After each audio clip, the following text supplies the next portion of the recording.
大家係咪每日都有飲開咖啡嘅習慣呢？原來即溶咖啡有可能會影響我哋嘅眼睛視力問題㗎。2025年一篇研究指出話，飲即溶咖啡會顯著增加黃斑部退化病變風險，增加幅度接近70%。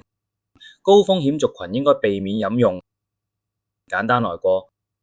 黃斑部退化病變喺因視網膜中央區域衰老受損，導致視力模糊。可能早期症狀不明顯，症狀會出現中心視力模糊，睇直線時影像扭曲，好似望到景物時直線變咗彎曲咁，或者有波浪形狀出現，甚至乎中心視野位置出現橫點，會見到中心位置有固定黑色或者灰色區域，辨識力會下降，顏色會變暗淡等等。點解即溶咖啡會有問題？最主要原因係即溶咖啡生產過程有機會產生致癌物，增加患上黃斑部退化病變風險。呢篇研究雖然屬於初步階段，但我哋可以從即溶咖啡製作過程拆解點解佢嘅致癌物會比普通嘅即磨咖啡多。研究入邊提到，造成疾病風險增加嘅兩大天然污染物出現，一個係丙烯酰胺，另一個係最終糖化蛋白。丙烯酰胺係食物製造過程中一種副產品，當中含有碳水化合物、糖或澱粉質，食物經過高溫烹調，例如煎炸時，都會產生令食物中的還原糖，特別是矽葡萄糖及果糖經學化反應，即變為金黃色時出現。所以好多日常食物當中，例如多士、餅乾等等。而香港食物安全中心在過去亦有多個關於此項報告，但係進食或飲用含有，則屬不直接等於致癌。關鍵在於含有量有多少。若果係高劑量情況下，會有神經毒性，甚至潛在致癌風險，主要會同神經系統、內分泌系統有關。這項屬於第二甲類致癌物。第二種污染物產生係最終糖化蛋白。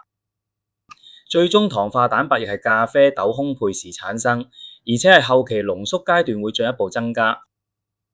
目前研究顯示，佢同老化、各種慢性病都有密切關係。高劑量下會增加氧化壓力，引發慢性發炎，仲會令組織失去彈性。而最終糖化蛋白亦都同糖尿病併發症、血管病變，而黃斑部退化病變就會加速老化有關。初步了解咗兩種係製造過程中產生污染物問題後，我哋不如了解一般即溶咖啡嘅製作過程，主要分4個階段，每個階段都有機會影響致癌物嘅含量。第一階段，咖啡豆處理同烘焙，大部分咖啡豆嘅烘焙溫度都係喺180度至220度。呢個烘焙過程入邊就會產生丙烯酰胺物質。第二階段，呢個亦會最關鍵，就係高壓熱水提取階段，咖啡會喺175度至185度，在高壓環境下提取30分鐘以上，就會將咖啡豆入邊所有嘅最終糖化蛋白都提取出來。相比之下，普通即磨咖啡或者冷取咖啡呢類物質嘅含量相對低好多。第三階段濃縮，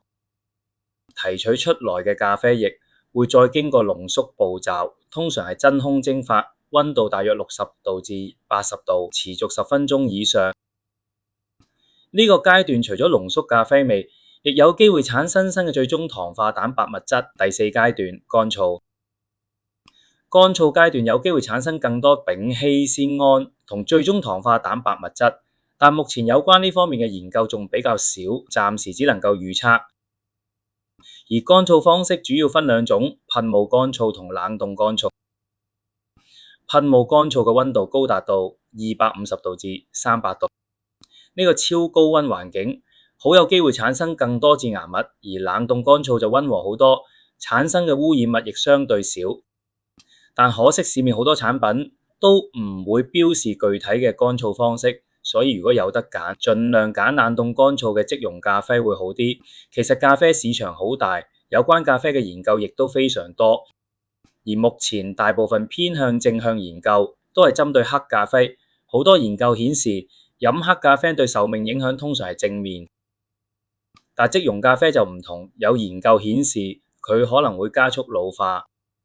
而今次呢篇研究提到嘅黃斑病變，黑咖啡並冇發現相關嘅因果關係，但即溶咖啡就顯示出明顯嘅關聯性。另外一個重點，黑咖啡嘅丙烯酰胺含量相對低，而即溶咖啡因為經過超高溫加工，會產生更多丙烯酰胺同最終糖化蛋白物質。